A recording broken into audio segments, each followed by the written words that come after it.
So this week we're just kind of going back and remembering back into the Brahmaviharas. And I'd like to start this talk with an excerpt on the astronaut's heart. The human heart was not meant to pump in space. Early astronauts in the Apollo program performed every conceivable physical test to ensure that they were at pinnacle peak of human fitness. And yet, when they returned to Earth after just a few days in space, they felt dizzy when standing.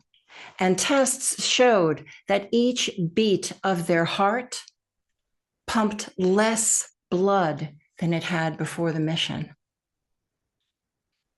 A lack of gravity, NASA scientists found, caused the astronaut's heart to weaken and become deconditioned compared to the effort it must take or to exert on Earth's gravity.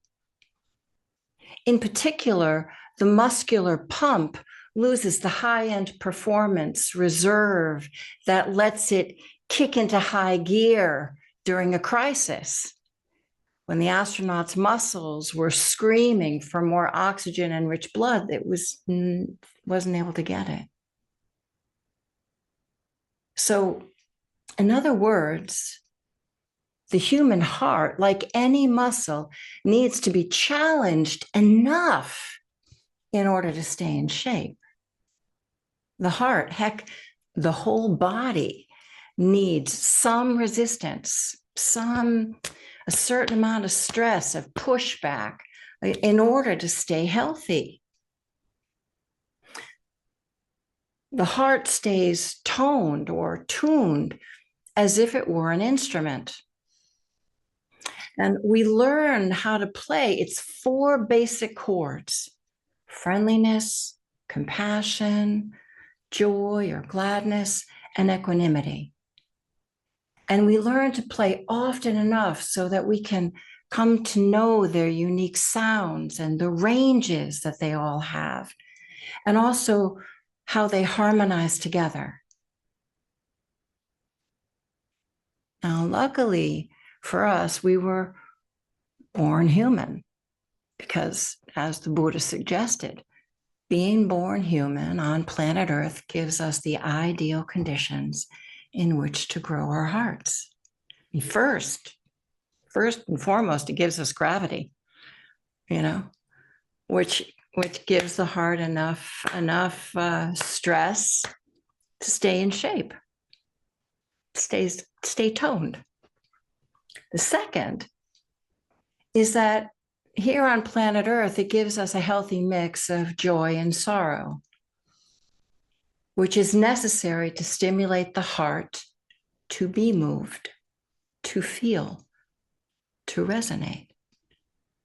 So these 2 factors, gravity and the mix of joy and sorrow, provide the right amount of resistance, the right amount of pushback, of opposing energies that is necessary for the heart to stay healthy. Living here on planet Earth as humans gives us ample opportunity in the course of just a single day to play with noticing and bringing forward these different heart tones. In fact, friendliness, compassion, joy, or gladness, and equanimity are quite versatile. They're actually all we need to respond to any situation that arises. Whether it's afflictive or beautiful, matters not. One or more of the Brahmaviharas is an appropriate response. And together, they're a universal balm for whatever ails us, in here and out there. And life on planet Earth is sure unpredictable. I mean, we have no idea what today will bring. So it's best to prepare for anything, right? We can easily forget how unpredictable it really is in the middle of our daily routines, just going about doing them. And as we go about doing them, we get lulled into complacency. Things seem like things are just going to keep going on the way they're going. But imagine into the view of a new parent. A new parent can't afford that kind of luxury. No, no, no. A new parent has to be able to quickly respond. In fact, they quickly realize that they can't predict anything and that it's all about the immediate, on the job training. And so it is with us, really. That's how it really is. It's on the job training.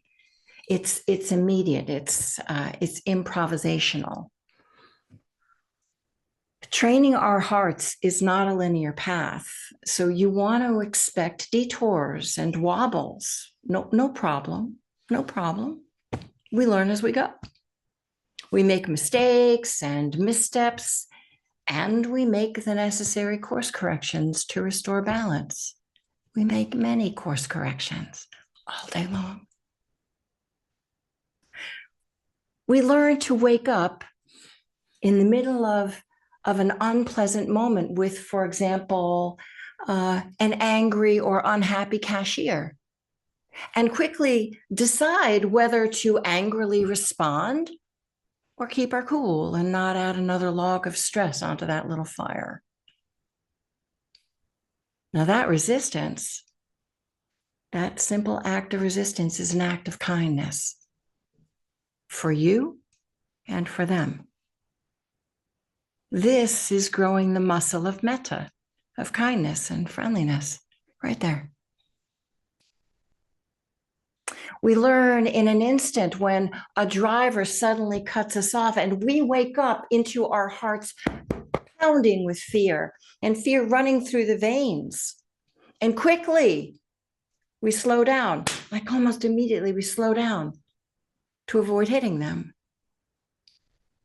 And in those next moments, if we can remember,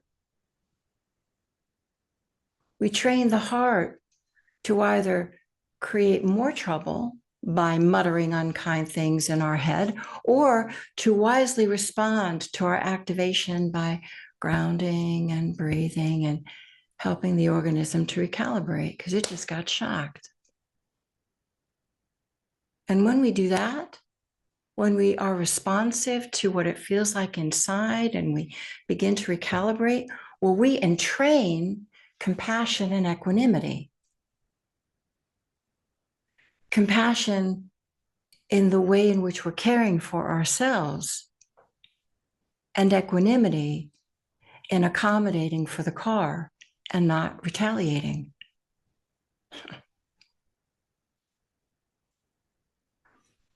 And sometimes we learn about joy when it pops up out of thin air, like it did for me yesterday. Surprise! Seriously, all I did was go to the mail and bring the mail in and open a package that had my name on it. Now, little did I know that little package was for me. It was an unexpected gift. And suddenly I'm like, there's a smile on my face and there's an awe coming out of my mouth. And I'm reading the card and I'm looking at what was offered to me. And just the feeling of joy just washed through the whole of the body right there. And then again later when I went to use the gift, and as I'm using the gift, the person flashed before my eyes and their thoughtfulness of me and their thoughtfulness, period, flashed before my eyes. And my heart warmed because I really did. It's like they thought of me, right? We all want to feel that sometimes. And what a lovely feeling when we recognize that, oh, I was just thought of in that way. And I let the flush of joy wash through me again. And the thing is that I noticed it. So I was able to make much of that moment right there on the spot. And I just grounded and breathed, and I let the whole of that feeling wash through me. aware that it was washing through me, and aware of, like, it's like a little effervescence, like a little, the bubbles that come up when you pour a glass of sparkling water, like that, through, and just stayed with that. Now that's just growing joy out of very ordinary moment, but extraordinary. So you see, like, these ordinary moments in a day, they can be fodder for the Brahmaviharas, for really bringing them forward in our life, because they are all we need to respond to anything that's going on, whether it's suffering or it's something that's beautiful. What is the one that will help you best meet the moment? What is the Brahmavihara that will help you best restore the balance when you feel out of balance? And just orient in that direction. And don't worry, we're not leaving mindfulness behind. Actually, we're putting mindfulness to good use, to do a specific kind of work, love work, all manner of love work. Being kind, being friendly, caring, interested, supportive, appreciative, balanced, calm, equanimous, you name it, any of the range. Meet your heart where it is and grow it from there. Grow it right from where it is. We live in ideal conditions to grow the heart. Enough joy, enough sorrow. And the Brahmaviharas really are all we need to get through the day. Sure, life is unpredictable and messy, so expect wobbles. Practice isn't perfect, it's messy. No problem, no problem. Let yourself learn. Sometimes you'll forget and sometimes you'll remember. But it's always possible to use the Brahmaviharas to restore balance. This is good practice. We can do this. It's for our welfare and the welfare of everyone we encounter. Thank you. Thank you for your kind attention. All right, everyone, let's move the body and air it out. Open it up with breath.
Keep letting the organism settle in and settle down and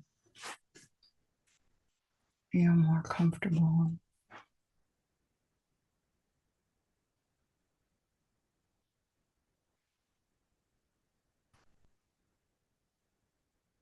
Maybe gently close the eyes.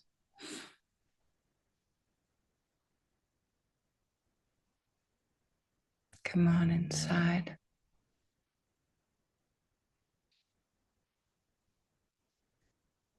Breathe and soften around the face.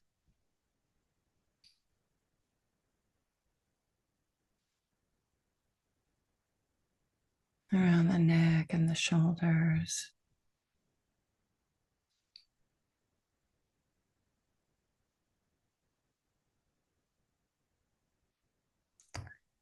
Breathe in and feel into the length of the torso, and on the exhalation,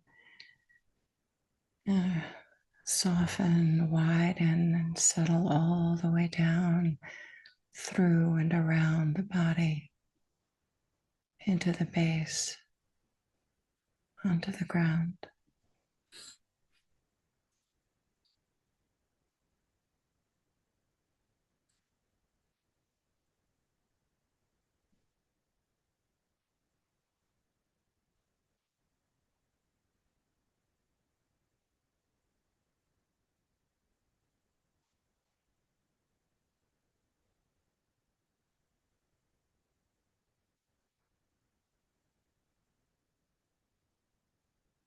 And what does it feel like in there right now, inside?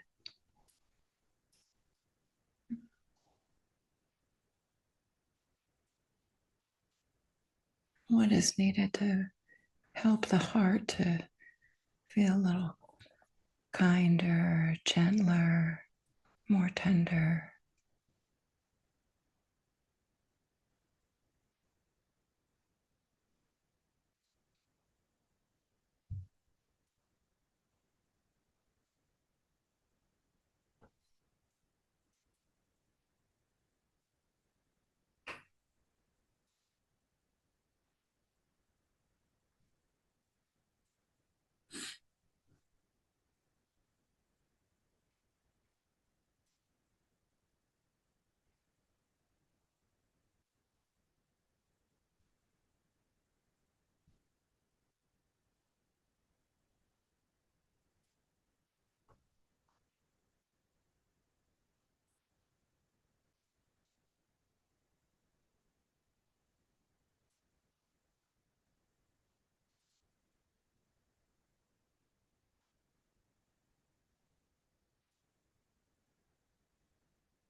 And whatever busyness remains in the mind, let it be like clouds in the sky.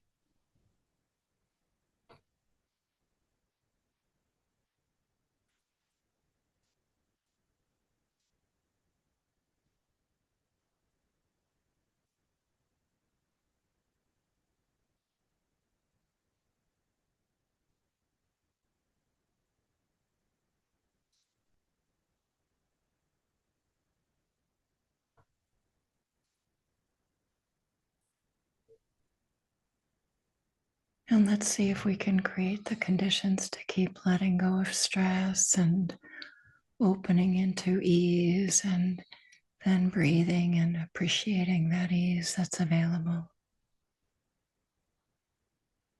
all throughout the practice.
kindly letting go of stress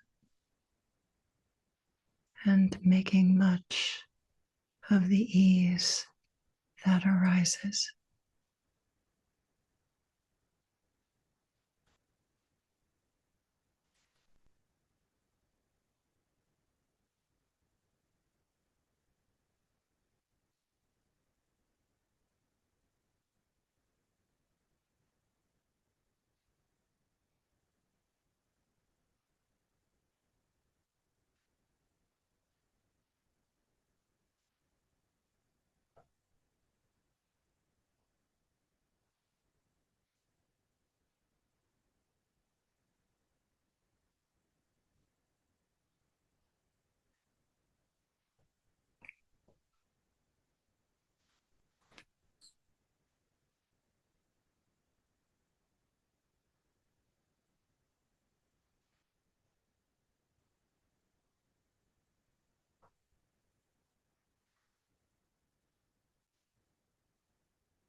And with the next exhalation, see if you can soften and settle back just a little bit more.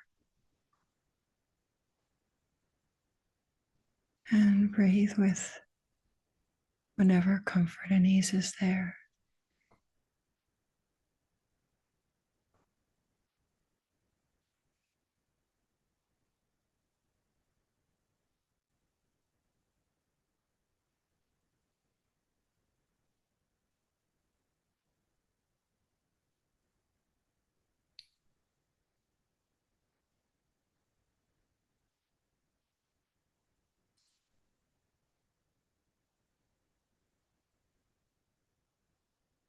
Settle back and enjoy.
And in the last few breaths, just drop in the awareness of context, all of us sitting here with you and you sitting here with us.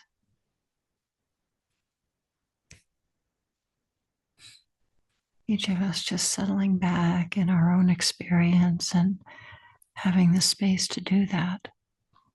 What a gift that is.